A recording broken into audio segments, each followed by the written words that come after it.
दोस्तों, जो इस देश में कभी नहीं हुआ, वो कल बुधवार की रात दिल्ली में हुआ। पहली बार इस देश का कोई प्रधानमंत्री, कोई प्राइम मिनिस्टर इस देश के चीफ जस्टिस के घर, उनके घर पर रात में एक प्राइवेट फंक्शन में शामिल हुआ और उस फंक्शन का पूरा वीडियो उतारा गया और एक प्लानिंग के तहत उस वीडियो को वायरल किया गया। सच्चाई यह है दोस्तों कि अदालतों की निष्पक्षता के लिए अब तक देश में जो भी प्रधानमंत्री थे, जो भी चीफ जस्टिस थे, उन्होंने एक निश्चित दूरियां रखी हैं। साख के लिए, निष्पक्षता के लिए निश्चित दूरी रखी। लेकिन इन असूलों को, इस आचार संहिता को कल मोदी जी ने ताक पर रख दिया। और दोस्तों, सच्चाई यह भी है कि इस मुलाकात में मोदी जी और चीफ जस्टिस चंद्रचूड़ की जो मुलाकात है, प्राइवेट मीटिंग घर पर, इस मीटिंग ने कहीं ना कहीं देश की जो अदालतें हैं और राज्य सरकारें, उन पर भी तमाम सवाल खड़े कर दिए। और सबसे बड़ा सवाल तो अब सुप्रीम कोर्ट की निष्पक्षता पर उठ रहा है। हमारी शंका इतनी है कि क्या ये संविधान के रखवालदार इस प्रकार से अगर राजनीतिक नेताओं से मिलते हैं तो लोगों के मन में शंका है। भाई देखिए, प्रधानमंत्री की आदत है कि बिन बुलाए चले जाते हैं। The Prime Minister of India should never have shown his interest to go to such a private event. तो अगर चीफ जस्टिस ऐसा कंडक्ट कर रहे हैं तो नीचे वाले क्या सोचेंगे, जो सबऑर्डिनेट जुडिशरी है, जो और जुडिशरी है, और मैसेज किया जा रहा है। अब दोस्तों, इस वीडियो में जो अंदर की सारी कहानी है जो आपसे कहीं ना कहीं छुपाई जा रही है, मैं चाहता हूं उसकी परतें खोलूं, क्योंकि कई ऐसे सवाल हैं जो इस मुलाकात के ऊपर उठने लगे। सवाल नंबर एक जो क्वेश्चन है वो ये है कि क्या मोदी जी खुद जाना चाहते थे चंद्रचूड़ जी के घर पर? खुद जाना चाहते थे, उनकी मर्जी थी कि वो वहाँ जाएं, और कहीं ना कहीं चंद्रचूड़ साहब इसमें इंटरेस्टेड नहीं थे, लेकिन उनको न्योता देना पड़ा या उनसे न्योता दिलवाया गया कि भाई बुलाइए मोदी जी को अपने घर। ऐसा था क्या? और सवाल नंबर 2, क्या चीफ जस्टिस चंद्रचूड़ को इस बात का इल्म नहीं था, एहसास नहीं था, वो समझ नहीं पाए कि मोदी जी जब आएंगे तो ये प्राइवेट मीटिंग नहीं रहेगी, बाकायदा कैमरामैन आएंगे, वीडियो उतारा जाएगा और बाद में वीडियो उतार के उसको वायरल किया जाएगा और फजीहत होगी कहीं ना कहीं चीफ जस्टिस की तो होगी। क्या इस बात का एहसास उन्हें नहीं था? उन्हें पता नहीं था कि फिल्म बनाई जाएगी और वायरल की जाएगी? अब दोस्तों, अभी तक हिंदुस्तान में जो प्राइम मिनिस्टर रहे या जो भी चीफ जस्टिस रहे सुप्रीम कोर्ट के, वो कभी प्राइवेट फंक्शन में किसी के घर जाकर नहीं मिले इस तरह से। तो ये जो मुलाकात है, क्या ये जजेस की जो कोड ऑफ कंडक्ट है, जो जजेस की जो आचार संहिता है, जजों की जो आचार संहिता है, उसका सीधे सीधे उल्लंघन है? जिस तरह प्रशांत भूषण जैसे या तमाम कई बड़े लॉयर्स इस तरह की बात कर रहे हैं कि ये जो मुलाकात है, दरअसल प्राइवेट मीटिंग, ये जो कोड ऑफ कंडक्ट है जजेस के लिए, उसका वायलेशन है, उसका उल्लंघन है। और अगर ये उल्लंघन है तो क्या चंद्रचूड़ साहब को मालूम था कि अगर ये मुलाकात होगी, उसके बाद ये खबर सामने आएगी तो बवाल मचेगा, हंगामा खड़ा होगा? क्या उनको मालूम था? क्योंकि चंद्रचूड़ की जो इंटीग्रिटी, उनकी जो निष्ठा है, वो कहीं अभी तक तो इंटैक्ट थी। जिस तरह के उन्होंने जजमेंट दिए, चाहे वो इलेक्टोरल बॉन्ड के जजमेंट हो या और भी बहुत से जजमेंट जो मोदी के मुखालिफ गए, उनकी एक इंटीग्रिटी थी। तो क्या उनको ये पता था कि उस इंटीग्रिटी पे डेंट लग सकता है इस प्राइवेट मुलाकात से? और अगर ये उनको मालूम था ये डेंट लग सकता है, तो फिर क्या कोई प्रेशर था? कुछ इस तरह की बात थी कि आखिरकार चंद्रचूड़ को बुलाना ही पड़ गया? कोई प्रेशर था उनके ऊपर? कैसा था क्या? Is it possible? अब दोस्तों, आज का जो वीडियो है, जो सब्जेक्ट है तो बड़ा इंपॉर्टेंट, लेकिन जितना ही इंपॉर्टेंट है, जितना ही अहम है, उतना ही सेंसिटिव भी है। और इसीलिए मैंने कोशिश करी कि किसी बड़े देश के बड़े वकील को बुलाऊं, लेकिन ज़्यादातर सुप्रीम कोर्ट में जो प्रैक्टिसिंग लॉयर थे वो थोड़ा सा हिचक रहे थे। हालांकि कपिल सिब्बल ने बहुत कुछ बोला है, प्रशांत भूषण ने बहुत कुछ बोला है, बट ज़्यादातर वो आना नहीं चाह रहे थे कैमरे के सामने। और आखिरकार मुझे एक एक्सपीरियंस, एक सीनियर एडवोकेट इस देश के, उनको मुझे फ़ोन करना ही पड़ा, जो न्यूयॉर्क में थे। अशोक अरोड़ा साहब सीनियर एडवोकेट, सुप्रीम कोर्ट में 50 साल की प्रैक्टिस, राम जेठमलानी के साथ वकालत करते थे, कपिल सिब्बल के साथी हैं, बड़े वकीलों के साथी हैं। सबसे बड़ी चीज़, चंद्रचूड़ कॉलेज में उनके जूनियर थे। चीफ जस्टिस चंद्रचूड़ उनके जूनियर थे कॉलेज में। यानी चीफ जस्टिस चंद्रचूड़ को अशोक अरोड़ा बहुत अंदर तक जानते हैं। उन्होंने बहुत सी तारीफ़ें भी करी चंद्रचूड़ की, लेकिन क्रिटिकल भी रहे हैं, सच्चाई बोलते हैं।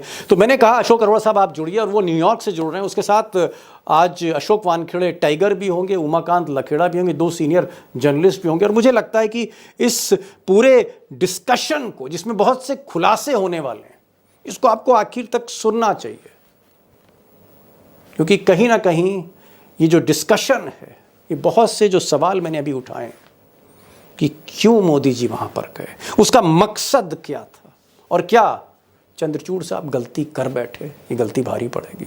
ज़्यादा वक्त नहीं लूँगा, सीधे चलता हूँ एक्सपर्ट्स के पास। पहला सवाल मेरा अशोक अरोड़ा जी से। अरोड़ा साहब, बहुत बहुत शुक्रिया कि आप न्यूयॉर्क से ज्वाइन किए और आप यूनिवर्सिटी में लेक्चर देने जा रहे थे, लेकिन बीच में आप रुक गए। मैं आपका बहुत आभार व्यक्त करना चाहता हूँ। मेरा सवाल ये है, क्योंकि चंद्रचूड़ आपके साथ कॉलेज में आपके जूनियर थे, जेठमलानी के साथ आप दोनों लोग काम आपने किया जेठमलानी के साथ, ये जो आज हुआ, जिस तरह से प्रधानमंत्री मोदी चीफ जस्टिस के घर पर गए, पूजा करी, फिर वहां पर वीडियो बना और उस वीडियो को वायरल किया गया, क्या 50 साल की वकालत में आपको कोई इस तरह का ख्याल आ रहा है कि कोई प्रधानमंत्री, आप तो नेहरू के टाइम से देख रहे हैं, नेहरू हो, इंदिरा गांधी हो, नरसिम्हा राव हो, राजीव गांधी हो, वाजपेयी हो, कोई प्रधानमंत्री आपको याद आ रहा है जो चीफ जस्टिस के घर में एक निजी फंक्शन में गया हो? दीपक जी, वो खन्ना की, राजेश खन्ना की एक पिक्चर थी, मझधार में नैया डोले तो माझी पार लगाए, और माझी जो नाव डुबोए उसे कौन बचाए। तो चीफ जस्टिस इंडिया अगर ये कंडक्ट करते हैं, हमारे संविधान में, कॉन्स्टिट्यूशन में 2 चीज़ें बड़ी इंपॉर्टेंट हैं जो चीफ जस्टिस को 100% पता है। एक तो सेकुलर रिपब्लिक, आप घर में गणेश पूजा कर रहे हो, उसको कोई नेशनल इवेंट नहीं बनाना। दूसरा, सेपरेशन ऑफ पावर्स की जो बात है, हमारा एक आर्टिकल 50 क्लियर कहता है कि जुडिशरी और एग्जेक्टिव को टोटल सेपरेट रहना है। तो जुडिशरी और एग्जेक्टिव को जो सेपरेट रहने का प्रोविजन है, उसको चीफ जस्टिस और प्रधानमंत्री दोनों नहीं, बिल्कुल मैं तभी कह रहा है माझी जो नाव डुबोए। तो अगर चीफ जस्टिस ऐसा कंडक्ट कर रहे हैं तो नीचे वाले क्या सोचेंगे, जो सबॉर्डिनेट जुडिशरी है, जो और जुडिशरी है। और मैसेज किया जा रहा है, मैं तो इनके प्रधानमंत्री के फेवरेट मिनिस्टर की बात करता हूँ, अरुण जेटली की। अरुण जेटली ये कहते थे, जब चीफ जस्टिस हॉबनॉब करते हैं, जजेस हॉबनॉब करते हैं एग्जेक्टिव के साथ, तो उनकी जजमेंट्स पे शक होता है। अब आपको पता लग रहा है जजमेंट्स पे क्यों शक है। महाराष्ट्र केस में क्या हुआ जी, ऑपरेशन सक्सेसफुल पेशेंट डेड, ये महाराष्ट्र का केस अब सामने आ रहा है कि ये क्यों हुआ। ये जब हॉबनॉब करते हैं, जब दोस्ती दिखाते हैं, जब प्यार दिखाते हैं, तो ये बिल्कुल टोटल सिस्टम में लोगों का फेथ खत्म होता है। वो नेचुरल है, बिल्कुल नेचुरल है। ऐसा हॉबनॉब करने का कोई प्रोविजन क्या है, मतलब दिस इज ओनली, आई से it is destroying the constitution. एक चीज, कपिल सिब्बल आपके साथी रहे। कपिल सिब्बल का ये कहना है कि, उनका कहना है कि भाई मैं चंद्रचूड़ साहब की बड़ी इज्जत करता हूं, वो एक मुझे ईमानदार जज लगते हैं, और मुझे ऐसा लगता है कि उनको ये पता नहीं था, चंद्रचूड़ को ये पता नहीं था कि मोदी जी वीडियोग्राफी कराएंगे, इसका वीडियो बनाएंगे, और बाद में मोदी जी के दफ्तर से ये वीडियो प्रेस को दे दिया जाएगा, लीक कर दिया जाएगा। उन्होंने कहा उनको शायद ये इल्म नहीं था, चंद्रचूड़ साहब। नहीं, ऐसा नहीं है। Innocence of law is no excuse, innocence of facts is no excuse. ये तो अडवाणी जी ने कितने साल पहले 2014 में बोला कि ये आदमी इवेंट मैनेजर है। जब किसी ने पूछा कि ये प्रधानमंत्री बनेंगे, उन्होंने बोला ये इवेंट मैनेजर है, ये प्रधानमंत्री नहीं है। तो इवेंट मैनेजमेंट की सारी दुनिया को खबर है। मंदिर बनता है तो इवेंट होता है, पार्लियामेंट खुलती है तो इवेंट होता है, वहाँ प्रेसिडेंट नहीं आते। तो क्या है, ये चीफ जस्टिस को नहीं पता होना चाहिए कि कौन इवेंट मैनेजर है? फिर चीफ जस्टिस ने बुलाया क्यों? ऐसा आप हॉबनॉब क्यों कर रहे हो? ऐसी क्या मजबूरी है कि उनके बिना पूजा नहीं हो सकती? मतलब क्या वो पंडित है क्या है वो? मतलब नहीं, चलिए अरोड़ा साहब आपको मैं कह रहा हूँ, सेपरेशन, आप सेपरेशन क्यों नहीं करते? वो आपको तो मैं पता कह ही रहा है हूँ कि अरोड़ा साहब, आप 50 बरस हो गए, एक उम्र जब आपने सुप्रीम कोर्ट को दे दी। मैं आपसे एक सवाल पूछ रहा हूं कि अगर देश का प्रधानमंत्री अगर किसी पूजा में शामिल होना चाह रहा है और आप चीफ जस्टिस हैं, तो आप क्या मना कर दोगे प्रधानमंत्री को? मैं बिल्कुल मना कर दूंगा कि ये मेरे क्यों? घर का फंक्शन है। ये क्योंकि आप जब ये साबित करते हो लोगों को, आप कॉन्स्टिट्यूशन डिस्ट्रॉय करते हो, जो कॉन्स्टिट्यूशन में सेपरेशन ऑफ पावर हुआ है, आप कहते हो सेपरेशन नहीं है, हम तो गले मिल रहे हैं, हम तो दोस्त हैं, और आपकी जजमेंट्स बोल रही है ना। मैं तो आपको कपिल सिब्बल की तो कोई थोड़ी सी रेजर्वेशन अरे भाई, कोई आप ये नहीं है। मैं कह रहा हूं कि कानून में कहां लिखा है कि प्रधानमंत्री चीफ जस्टिस के घर नहीं जा सकता किसी separation private of power function में? क्या मतलब है दीपक जी, जरा बताइए अपने दोस्तों को, दर्शकों को। सेपरेशन ऑफ पावर का मतलब है आपको आर्म लेंथ पे रहना है। प्राइम मिनिस्टर के आप मुकदमे रोज सुनते हो, आपके जब भाई का मुकदमा लग जाता है आप सुनते हो? नहीं सुनते। वाइफ का लग जाता है, सुनते हो? नहीं सुनते हो। जब क्लैश ऑफ इंटरेस्ट होता है, जब वेस्टेड इंटरेस्ट होता है, जब इतनी दोस्ती हो जाती है, अब टाइगर अगर मेरे दोस्त है, मैं जज बन जाऊं तो टाइगर का केस मैं नहीं करूंगा। मैं इतनी डिस्क्रिप्शन यूज करूंगा कि टाइगर तो मेरे रोज हमारा खाना पीना है, मैं क्यों करूंगा टाइगर का केस, मेरा दोस्त है। तो ऐसा इनको पता होना चाहिए, और पता है ये तो सरेआम। तभी मैंने कहा ना, माजी जो नाव डुबो। अच्छा, अगर टाइगर अगर मुख्यमंत्री बन जाए और आप किसी प्रदेश के चीफ जस्टिस हो, तो टाइगर को बुलाओगे घर पे कि नहीं भाई, पुरानी जान पहचान है टाइगर से आपकी? पक्का बुलाऊंगा, लेकिन कहूंगा फिर तुम्हारा मुकदमा नहीं आएगा मेरे पास। प्रधानमंत्री के मुकदमे तो आएंगे ही आएंगे ना। सेंट्रल गवर्नमेंट के मुकदमे आपने देखिए, बॉन्ड में क्या हुआ, बॉन्ड की जजमेंट दी और बॉन्ड का इन्वेस्टिगेशन मना कर दिया। महाराष्ट्र में आपने कह दिया सब कुछ गलत हुआ, लेकिन वो चीफ मिनिस्टर चलता रहा। आप सोचिए क्या हो रहा है। इन्होंने तो बिल्कुल, मैं कह रहा हूँ, अगर ऑपोजिशन में दम होता, आज नो कॉन्फिडेंस मूव होता इनके खिलाफ, चीफ जस्टिस के खिलाफ। किसके खिलाफ? चीफ जस्टिस के भी और प्रधानमंत्री के भी, दोनों की इंडिस्क्रिशन है। आप दोनों, जनता को जो 140 करोड़ आप पे डिपेंड करती है, दोनों के खिलाफ नो कॉन्फिडेंस होना चाहिए पार्लियामेंट में। This is fit ground to pass confidence against both of them, not one.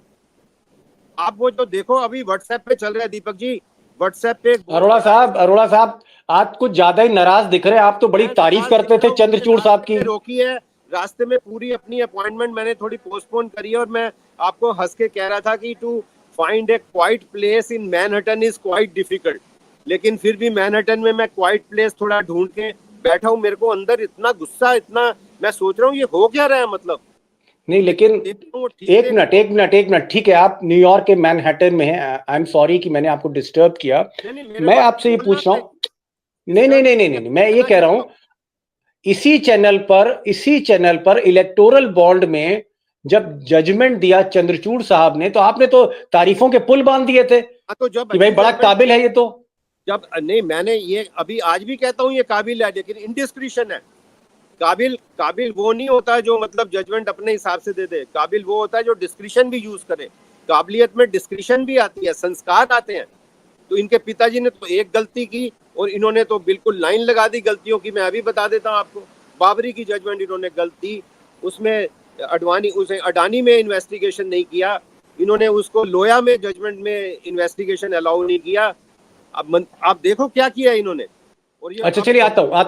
आप चाय पीजिए मैनहट्टन में, आप चाय पीजिए या कॉफी पीजिए। मैं जरा टाइगर और फिर लखेड़ा साहब के पास जा रहा हूँ। लखेड़ा साहब, मेरा बहुत सिंपल क्वेश्चन है कि चंद्रचूड़ साहब ने इसमें कौन सा एरर ऑफ जजमेंट कर दिया, क्या गलती कर दी? भाई आ गए मोदी जी, आ गए, घंटी बज गई, नहीं, ऐसा देखिए, चीफ जस्टिस ऑफ इंडिया एक प्राइवेट आदमी नहीं है।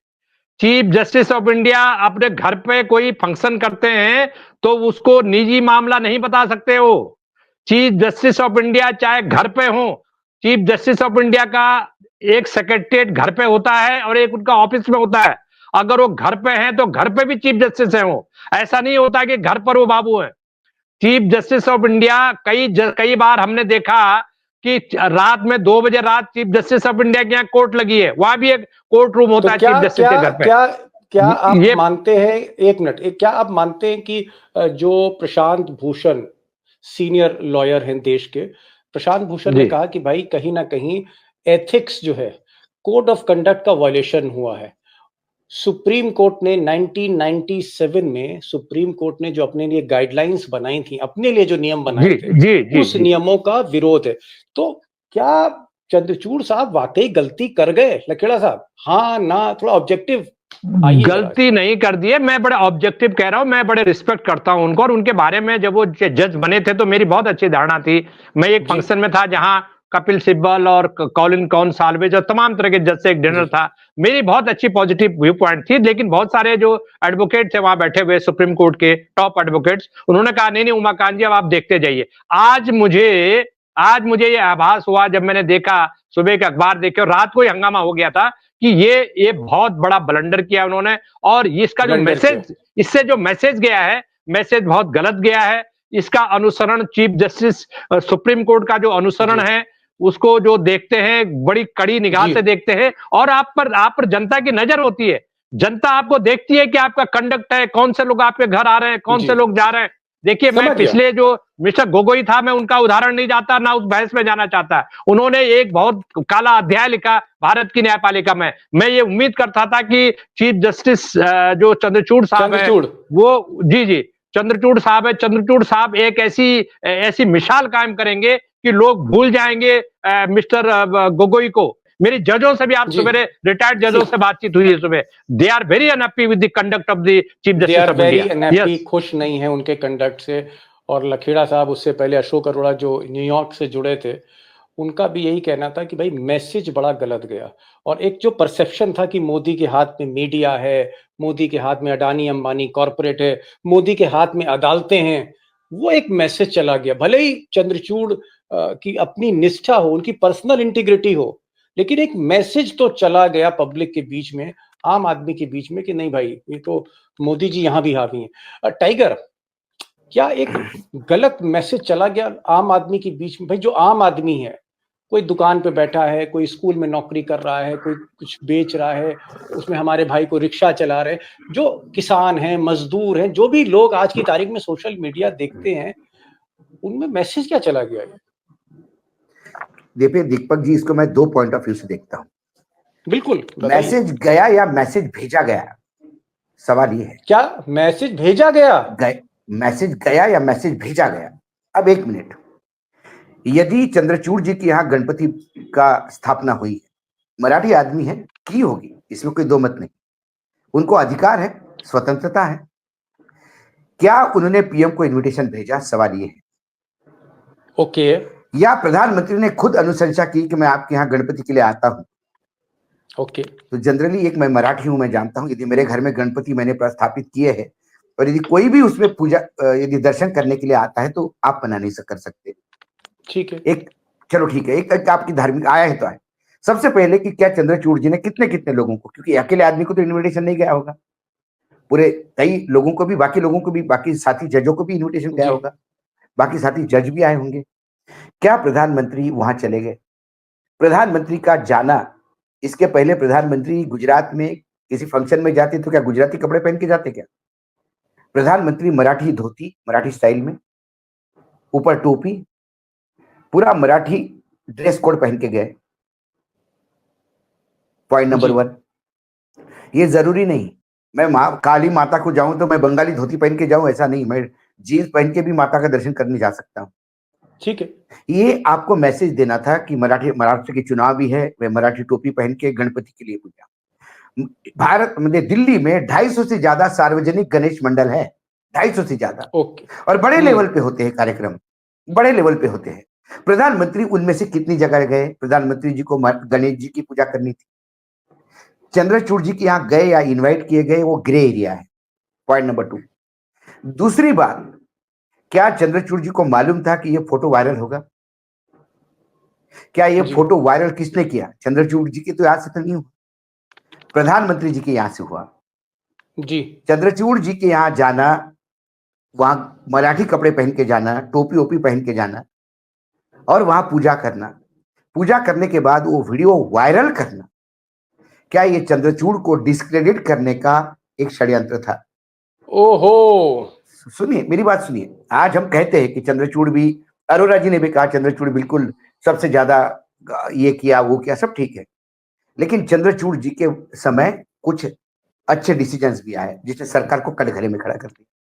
जी मैं उमाकांत जी के साथ बिल्कुल सहमत हूं और मैं अशोक जी के साथ भी सहमत हूं। अशोक जी ने कहा कि चीफ जस्टिस के जुडिशरी में गलती की जगह नहीं है, स्लिप ऑफ टंग नहीं होता वहां पे, एरर ऑफ वो टाइपो एरर नहीं होती वहां पे, it has to be very perfect.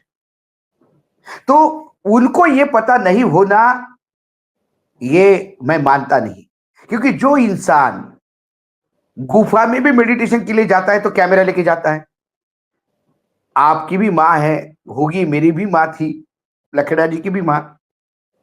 हमने जन्मदिन के दिन यदि माँ के सामने हो तो आशीर्वाद वो भी देती, चरण हम भी छूते हैं, माँ के गले हम भी लगते हैं।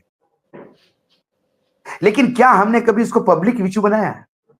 क्या कभी फेसबुक पे फोटो डाला अशोक वानखेड़े अपने माँ का आशीर्वाद लेते हुए? जो आदमी अंदर से बेडरूम से बाहर वरांडे में अपने माँ को लेके आता है जन्मदिन के दिन आशीर्वाद दिलवाने, क्योंकि 500 कैमरे बाहर खड़े हैं, जो अपने जन्मदिन का माँ आशीर्वाद देते उसको इवेंट बनाता होगा, वो तो चंद्रचूड़ जी को जानना चाहिए था कि इसका भी इवेंट बनाएगा। चंद्रचूड़ एक काम करते हैं, वो आरती कर रहे थे, चंद्रचूड़ फ्रेम में नहीं रहते कि मेरे घर कोई पूजा करने के आया है तो गणपति जी आप आरती कर लीजिए, हम पीछे खड़े हैं। वो साथ में खड़े होकर पूजा करते थे।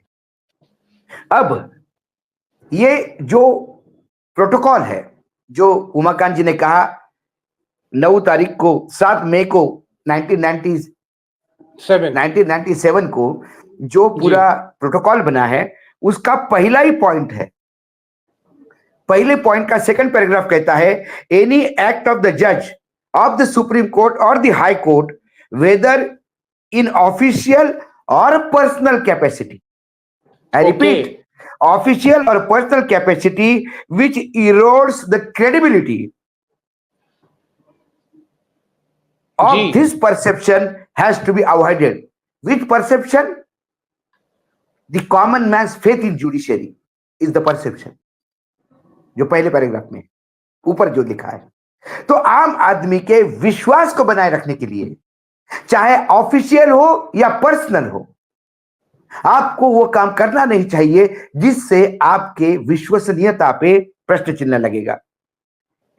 उसका 6वां पॉइंट तो बहुत ही बेहतरीन है और वो तो बिल्कुल इसमें कहता है, द जज should practice a degree of aloofness, the जज should practice a degree of aloofness कोइंसिस्ट with the dignity of the office. जज को अकेलेपन का मर्यादा पालन करनी होगी। जैसा उमाकांत जी ने कहा, डीवाई चंद्रचूड़ रिटायरमेंट के बाद यह जज होंगे। वर्तमान में जब वो मुख्य न्यायाधीश है या न्यायाधीश थे, तो डीवाई चंद्रचूड़ अब व्यक्ति नहीं, वो न्यायाधीश है। उनका छींकना, उनका गलत प्रोनाउंसिएशन करना भी वॉच होता है। और अभी कलकत्ता वाले केस में वो हॉस्पिटल का नाम गलत लिया 2 बार, तो उन्होंने माफी मांगी। वो कॉन्शियस उनका था कि चीफ जस्टिस गलत प्रोनाउंसिएशन नहीं कर सकते।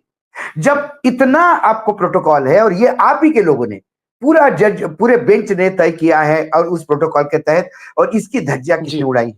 इसकी धज्जियां उड़ी है। अब आप कितना भी रिग्रेट करें, अब इसकी एक ही मुझे लगता है, मैं ये नहीं मानता कि कोई डील हो गया होगा, ये एथिकली खराब हो गया, लेकिन डील करने के लिए क्या गोगोई साहब ने गणेश स्थापन किया था?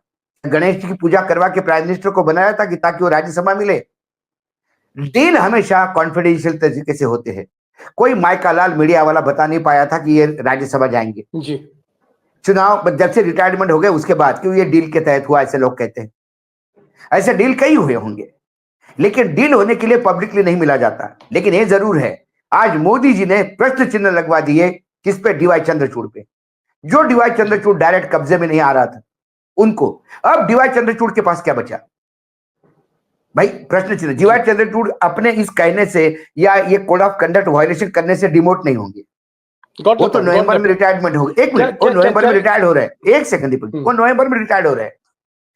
रिटायरमेंट के बाद उनको चुनाव नहीं लड़ना है, जो उनका परसिस्टम खराब हो जाए, चुनाव हार जाएंगे। देखना यह है कि जो उनके पास 60-65 दिन है, 60-65 दिनों में ये चंद्रचूड़ के पाले में गेंद है। अभी कि जस्टिस चंद्रचूड़ इन 65 दिनों में क्या फैसले देते हैं। इन 65 दिनों में यदि उन्होंने न्यायदान का काम किया, और वो न्यायदान सिर्फ न्यायदान नहीं दीपक भाई, क्योंकि आज मतलब मैं बड़े भाई को, उमाकांत जी को मैं सैल्यूट करता हूं। मैं इतने डिस्कशन में आया, किसी ने इसका जिक्र नहीं किया, लेकिन उमाकांत जी ने वो 1997 का जिक्र किया। उसका पहला पॉइंट का पहला सेंटेंस ये कहता है, the justice must not merely be done but it must also be seen to be done.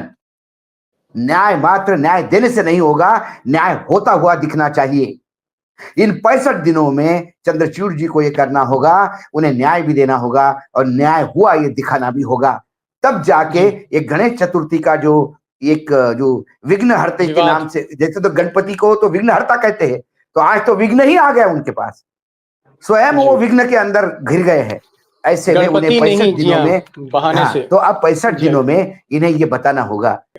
आपको क्या लगता है लखेड़ा साहब, ये जो 2 महीने हैं ये लिटमस टेस्ट है चंद्रचूड़ के लिए? क्योंकि कई मामले मोदी सरकार के, केंद्र सरकार के उनकी अदालतों में हैं। क्या अब उनको निष्पक्षता दिखानी पड़ेगी? क्योंकि अगर जरा सा भी सरकार के फेवर में जाता है तो फिर एक परसेप्शन पब्लिक का बनेगा, ये तो साहब दोनों मिले हुए थे पहले से। क्या कहीं ना कहीं एक दबाव आ गया? जी, मुझे ऐसा लगता है कि ये जो दुर्भाग्यपूर्ण एपिसोड हुआ है, गणपति पूजा, जब हम सब लोग गणपति को पूजते हैं और वो हमारे आस्था के भी केंद्र, बहुत सारे करोड़ों भारतीय लोगों के आस्था के केंद्र हैं, और गणपति की पूजा से कोई रोक नहीं सकता चीफ जस्टिस ऑफ इंडिया को। लेकिन जो प्रधानमंत्री के वहां जाने अनजाने जो प्रवेश हुआ है, वो जो उनकी फोटो छपी है थाली घुमाते हुए और परिवार के साथ, उस घटना के बाद मुझे ऐसा लगता है कि DY चंद्रचूड़ साहब की जिम्मेदारी पहले से कई गुना ज्यादा बढ़ गई है। इसलिए बढ़ गई है कि अब लोग उनके फैसलों को, उनके कदमों को आने वाले 2 महीने बड़े क्लोजली देखेंगे। उनके हर जजमेंट की लाइन को पढ़ा जाएगा। और मैं इस बात से पूरी तरह सहमत हूं कि अभी बहुत सारे संवेदनशील केसेस पेंडिंग हैं। टाइगर, एक चीज मैं लास्ट स्टेटमेंट चाह रहा था। पूरा एपिसोड आपने देख लिया, सबको सुन लिया, सबके बयान आपने पढ़ लिए, आपकी गट फीलिंग क्या कहती है आपका? क्योंकि आप भी शर्लॉक होम्स तो हो, टाइगर भी हो, जासूस भी हो आप। ये बताइए कि आपका जासूसी दिमाग क्या कह रहा है कि मोदी जी जबरदस्ती किसी तरह से पहुंच गए वहां पर, या चंद्रचूड़ ने बुलाकर गलती कर ली? मोदी जी धमक गए या चंद्रचूड़ ने बुला के गलती की? क्या है खेल, क्या है? मोदी जी के वहां से जो मुझे गट फीलिंग है, मोदी जी के वहां से मैसेज गया होगा कि प्रधानमंत्री जी गणपति का दर्शन करने आना चाहते हैं, कोई मना नहीं करेगा। मेरे घर पे भी कोई, मेरा कितना भी बड़ा दुश्मन होगा, किसी भी समाज का होगा, मुस्लिम भी होगा, तो मैं मना नहीं करूंगा, आऊंगा। वो आ गए। उनको ये पता नहीं था कि मोदी जी गेम खेल गए। आज मोदी सक्सेस हो गए। पहली चाल मोदी जी ने सक्सेसफुली कर दी कि हम सभी लोग आज चंद्रचूड़ जी के ऊपर प्रश्न चिन्ह लगा रहे हैं। यही मोदी जी चाहते थे। अब यदि मोदी जी, जैसा उमाकांत जी ने कहा कि उन्होंने एक प्रेस नोट जारी कर दिया, कौन विश्वास रखेगा उस पर? यह प्रेस नोट जारी करने के बाद सारे गोदी चैनल बोलना शुरू कर देंगे, मोदी जी तो बिना बुलाए जाते नहीं, इन्होंने तो बुलाया था, ये झूठ बोल रहे हैं। ये रायता फैलेगा। इसको एक ही जगह सही हो सकता है, आने वाले 2 महीने में न्यायदान हो, आने वाले 2 महीने में फैसले हो, और फैसले जो न्यायदान हुआ वो न्याय हुआ ये दिखना चाहिए। पैगासस का मामला पेंडिंग है, पैगासस के ऊपर में सरकार आ जाए। सरकार का राफेल का मामला पड़ा हुआ है, राफेल में सरकार का मामला आ जाए। कई मामले पड़े हैं सरकार के पास जी। अभी महाराष्ट्र छोड़ दीजिए जो तो चुनाव पे जा रहा है जी, बाकी कई मामले हैं देश हित के। ये देश हित के मामले धनाधन यदि 2 डिसीजन भी हो गए तो लोगों को समझ में आ जाएगा कि गणपति के दर्शन पे जाने के बाद भी गणपति का आशीर्वाद देश के संविधान के साथ, कस्टोडियन के साथ और मुख्य न्यायाधीश के साथ थे। गणपति भी फ्रॉड लोगों को आशीर्वाद नहीं देते। और यदि ऐसा नहीं हुआ, ये 2 महीने में चुपचाप सब चलता रहा, तो फिर लोग यकीनन ये कहेंगे कि गणपति को दर्शन पे गए थे, गणपति स्थापित किए चंद्रचूड़ ने, लेकिन गणपति का आशीर्वाद शायद मोदी जी को मिला। ये 2 समझ महीने गए, उनको गॉट तय द करना पॉइंट। है। टाइगर ने दोस्तों एक बहुत बड़ी बात कही, उन्होंने कहा कि चलिए अब जो हो गया सो हो गया, कि मैं भी मराठी हूं, टाइगर ने कहा मैं पूजा कर रहा हूं, मेरा दुश्मन भी आ जाए तो भाई मैं मना नहीं कर सकता पूजा में।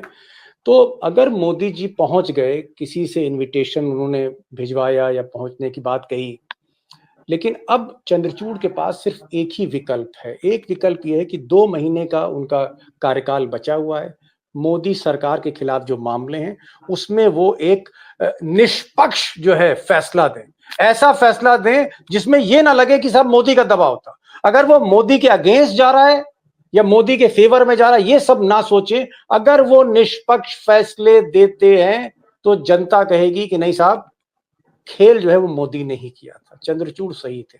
और अगर चंद्रचूड़ ने फैसले सही नहीं दिए, वो सरेंडर कर गए, तो फिर जो मयार उन्होंने एक बनाया था, एक ऊंचा मयार जो उन्होंने स्थापित किया था, एक मकाम तय किया था, आखिर में चंद्रचूड़ जो है ऐसा जैसे होता है हिट विकेट जिसे कहते हैं क्रिकेट की भाषा में, वो हिट विकेट होंगे। कहीं ना कहीं लखेड़ा साहब जैसे लोग कहेंगे कि जीवन की सबसे बड़ी गलती चंद्रचूड़ कर गए, और चंद्रचूड़ और रंजन गोगोई में कोई फर्क नहीं, कोई फर्क नहीं है, फिर यही होगा। टाइगर आप आए, लखेड़ा साहब आप आए, और बहुत खुलकर बातचीत हुई। अशोक अरोड़ा हमारे साथ न्यूयॉर्क से जुड़े, मैं उनको भी बहुत धन्यवाद देता हूँ। Thank you so much for joining this programme, tiger and Lakhera sahab, thank you so much.